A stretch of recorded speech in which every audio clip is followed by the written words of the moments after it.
Production of Kansas City Week in Review is made possible through the generous support of Dave and Jamie Cummings, Smithfield Foods, Haas and Wilkerson Insurance, and by viewers like you. Thank you. Laying to rest two big local leaders. The Missouri governor dispatching state troopers to help solve rising crime in St. Louis, but why no help for KC? How long should it take to get help from 911? Is 14 minutes too long? It started.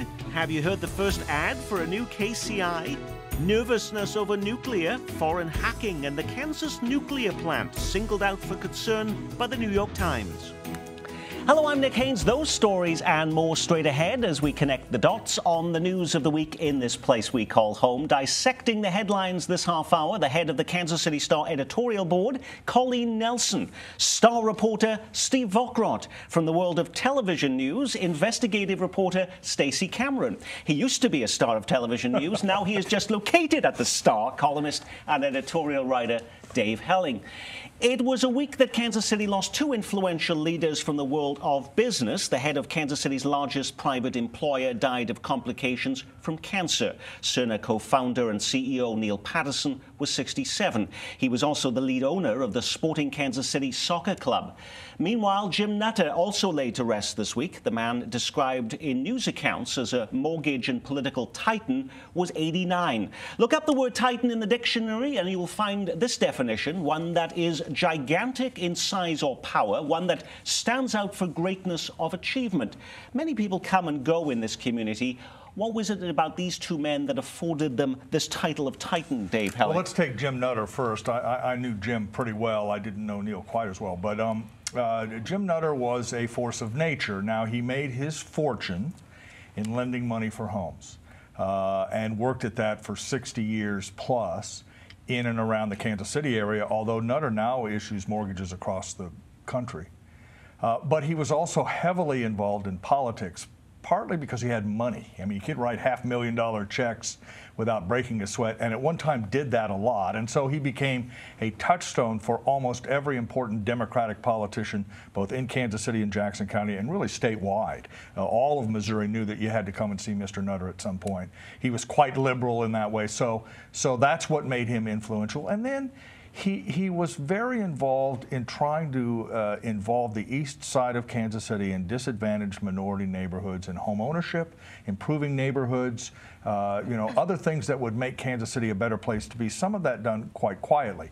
He opposed light rail. I mean, not everyone loved Jim Nutter, but he was clearly the dominant political figure in Kansas City over the past 50 years who was not in elective office.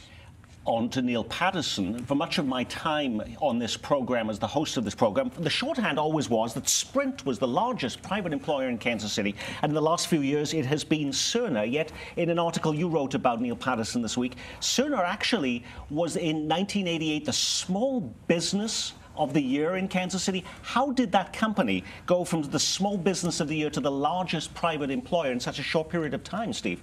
Well, I mean, they're involved in healthcare and digitizing and electronic healthcare records, and so that's obviously a huge growth industry. Whereas, you mentioned Sprint, they're going different directions than Cerner. So yeah, but it's easy to forget that in the 80s, Cerner was a small enterprise. It was started by Neil and Cliff Illig and another partner of theirs, and it's grown into a huge company.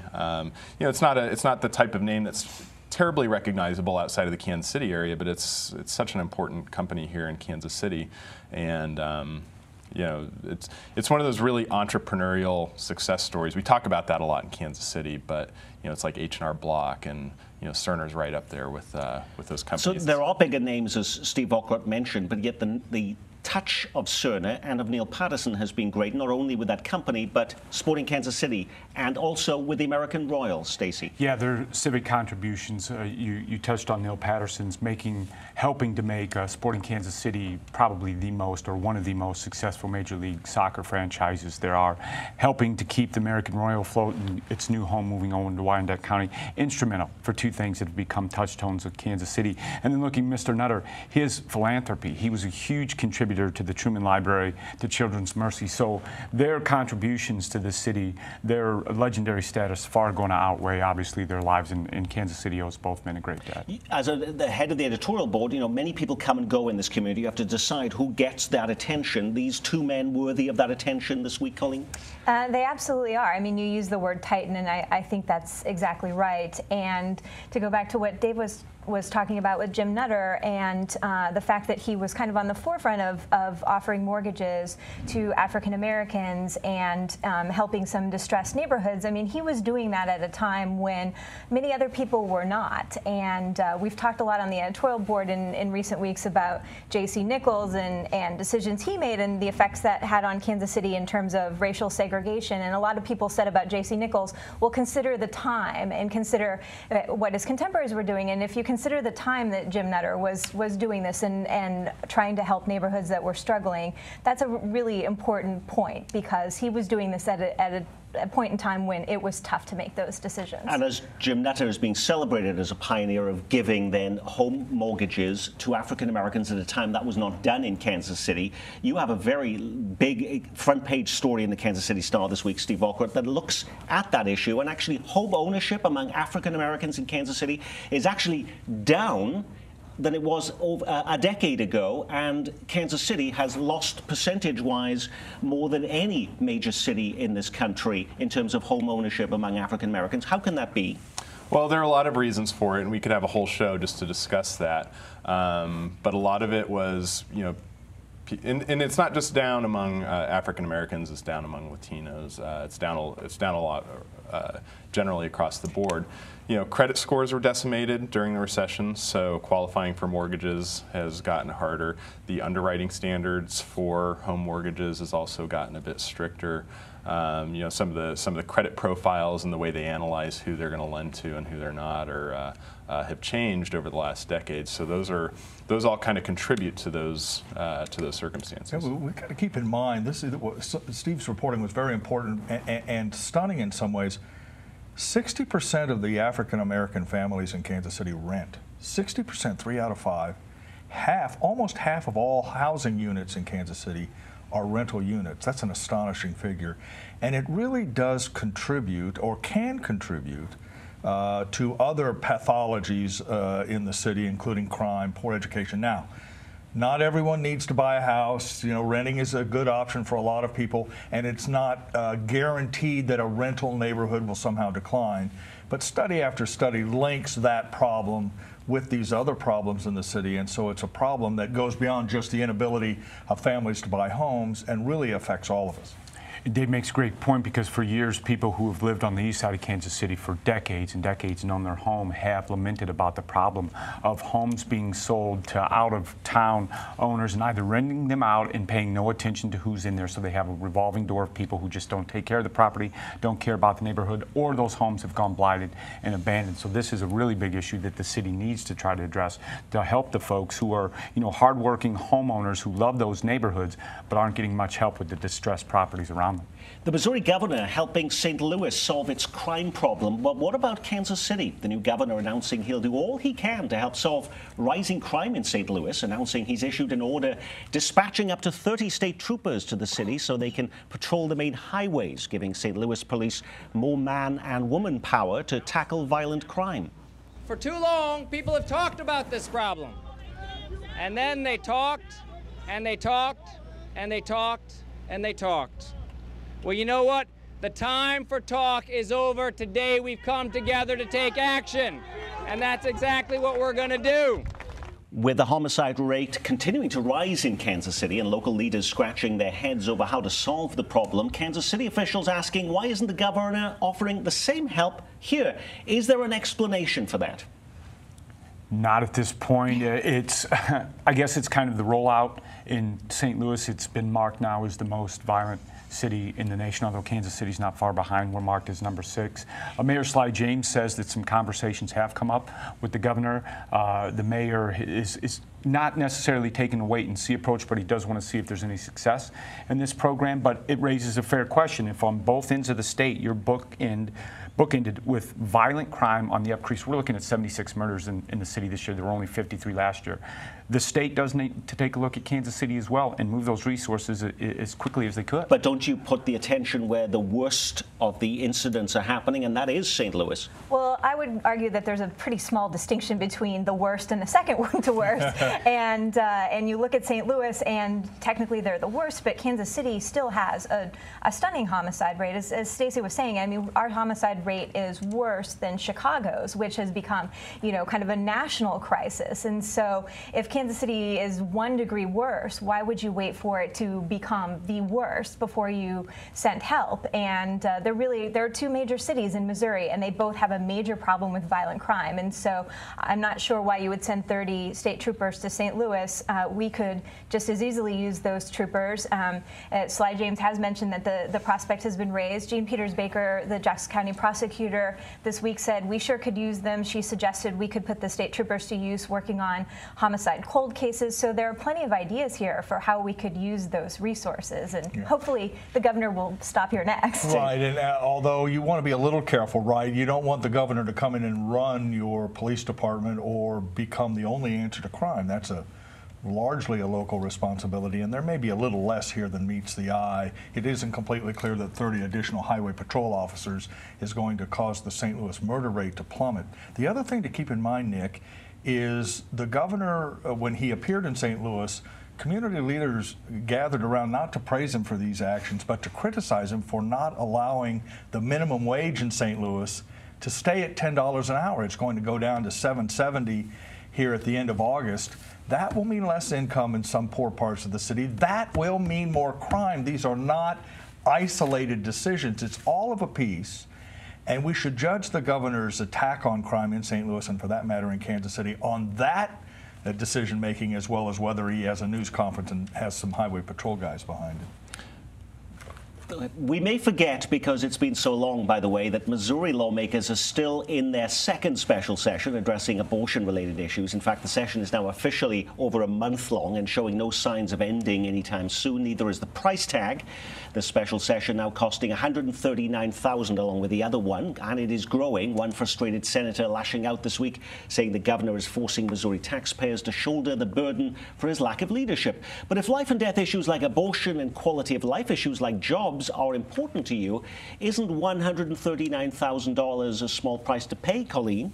Well, they had several months to take their best shot at this. I mean, they had the regular legislative session, and lots of legislators would argue that Governor Greitens was not a particularly visible leader on some of these issues, that he could have done more to push through his agenda. And certainly abortion is an important issue, but is it an issue that absolutely must be addressed this summer and not in a few months when the next session begins? I think that's debatable. And the irony here is that Greitens has railed against legislators for being career politicians. And in fact, we're supposed to have a part-time legislature, and he's making them into career politicians by making them work full-time, by making them work the whole year.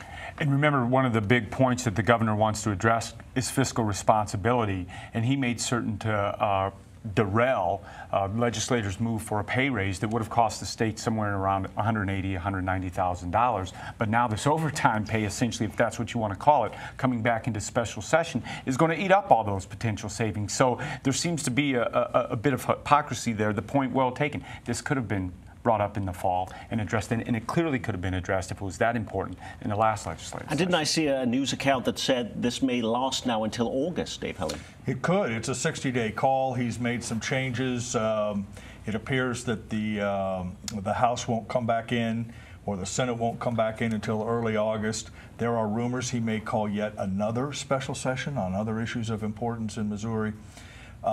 You know, the distrust and dislike among state legislators of both parties for Eric Greitens is profound, as bad as I've ever seen it in a 40-year career. I mean, they'll just pull you aside and criticize him aggressively. And you wonder if he started to overplay his hand a little bit, Nick. I mean, I think the people of Missouri, and we certainly were at the newspaper, quite prepared to give him a lot of leeway to institute the changes he wanted to make in Missouri. But ethics reform never happened. Instead, we're in an expensive special session on abortion when ethical concerns are clearly important to the voters of the state of Missouri, and we see nothing on that. I think people are going to run out of patience with this approach pretty quickly. When you call 911 with an emergency, do you have an expectation that you'll be responded to in a matter of minutes? This week it's revealed that it took just shy of 14 minutes before an officer arrived on the scene following the theft at Clint's Comics that took the life of owner James Dale Kavanagh back in May. The delay, most of it spent with a 911 caller on hold, took much longer than an emergency call should, according to Kansas City Police Department officials. Part of the reason, they said, was understaffing in the police department's 911 call center, which has reached its lowest number of call takers in at least 36 years.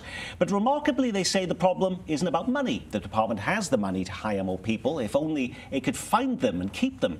What is then the problem of finding people to do this job? And isn't the public being put at risk every day the issue isn't solved, Stacey Cameron? Well, they absolutely are. When you're talking about the robbery at the comic book store not too long ago in which the owner died and there were delays, people were reporting being on hold for more than 6 minutes, it is putting the public at risk. I can give an anecdote of recently, a couple months ago, calling 911 when I saw an assault happen on a city street. I was on hold for several minutes. So when we rely on 911 to dispatch the police, yes, the public is at risk, but you talk about the stress that these 911 callers work. They work 12-hour shifts. They're required to come in on the weekends. They're required to do overtime. They're required to do holidays.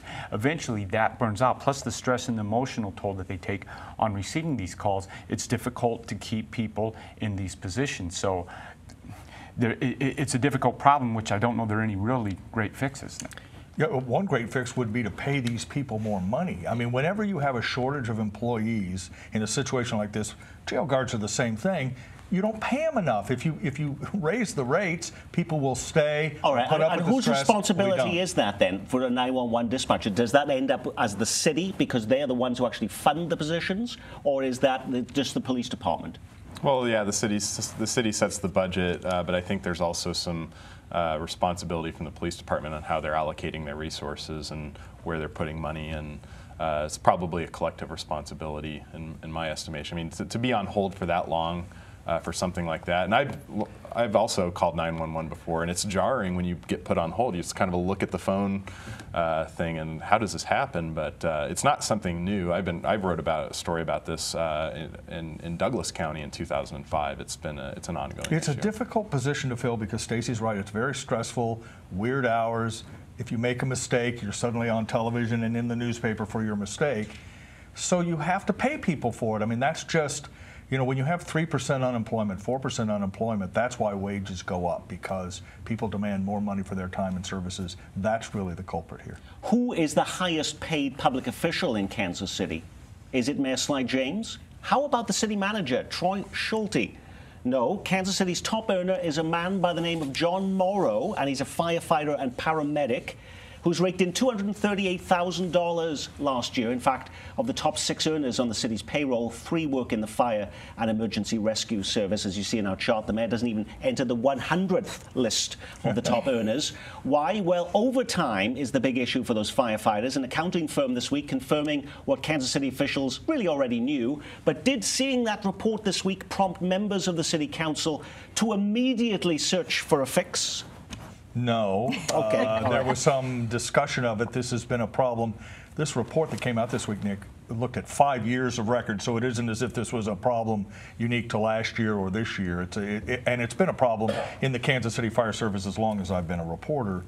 But untangling the overtime situation is very complicated and very difficult, and it would have to be done in the face of a fire service and the paramedic service that is uniquely resistant to major changes in their work pattern. Now, it would be unfair, though, just to blame firefighters as the only people who are doing this. I saw in one of your stories that the water department, one supervisor earned $133,000 on a base salary of $61,000. But I also noticed that the editorial board was getting lots of aggravated and upset members of city employees because you were releasing the names of all of these members of the Kansas City, Missouri staff and what they were earning, Colleen. That's right. We published a database showing what city employees earn, and in fact, that's public record. As we wrote in an editorial, no one leaked this to us. We didn't unearth this and get a double secret document. This is public information, and we the taxpayers are paying these salaries, and I don't think anyone begrudges these employees getting paid for the hours that they work, but ultimately it's a management problem when you have employees being paid 3 times what their base salary is. And on the fire department, it's ultimately a public safety issue also when you have some firefighters working up to 3 times the number of hours that they're scheduled to work. Are they really at their best? And so there's some important issues to unravel here. It started. Have you heard the first campaign ad for a new KCI? It's been running this week on radio stations around the metro. If you didn't catch it, here it is. To avoid a blank screen, the visual illustrations were added by KCPT. This is your captain speaking. We're 10 minutes from wheels down in Kansas City at that lovely new airport. Weather's looking good, clear skies, 85, winds out of the northeast. Little piece of local knowledge for you. Back in 2017, Kansas City made history with the first ever privately built airport in the nation. Passengers, please ensure your tray. It's pretty spectacular what they accomplished there in Kansas City. Without touching a nickel of taxpayer money, they got themselves a convenient new airport, built and financed locally. Really special. Seat back should now be in the full upright. I mean, you're talking about a new airport, where the taxpayers aren't footing the bill and where you're keeping the money in the local economy.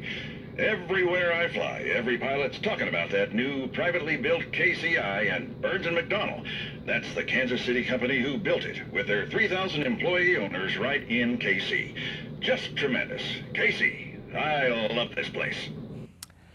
Okay, Steve Volkert, who's behind this ad this week? I haven't been able to unearth who precisely is behind this, but you get the sense that it's probably people affiliated with Burns & McDonnell. It's extolling the idea of a privately financed KCI. There's going to be a television ad. I did get that today. That's going to start running as well soon. So, you know, they're trying to build some momentum for this idea of, because it's going to eventually come to a public vote. They're trying to get ahead of this issue. Dave? I talked to somebody connected with the airport effort this morning. There is a growing concern that the campaign has not really lifted off, to mix metaphors for a minute, that you know, once this goes on the ballot, one assumes August 24th, that basically gives the campaigners September and October to convince the public to support the largest public works project in Kansas City history. And it's a complicated project with complicated implications.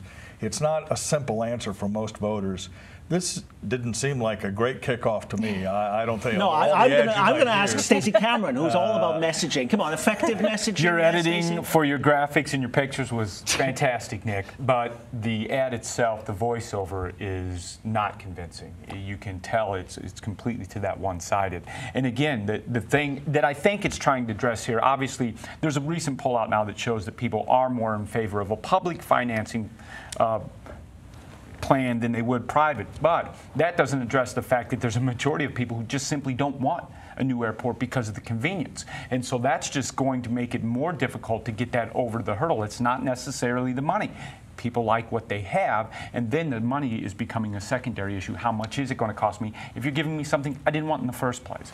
Was it an effective ad? That's the question there, Colleen. Well, the pilot said it was tremendous, but I'm not sure I agree. I mean, part of the problem with this, as Stacey is alluding to, is the fact that we're kind of mired in process and this debate about whether we use general aviation bonds or private financing and very complicated mechanisms, and really the hard work of convincing people that we need a new airport still remains. And that's what you need to start with. You need to show why KCI isn't cutting it, what is wrong with KCI, and build excitement for just the concept of a new airport, and then deal with the details of the process and the financing later. One of the biggest stories of the week was the oppressive heat in the metro, with feel-like temperatures of 108. Our area libraries became a sanctuary for people without air conditioning.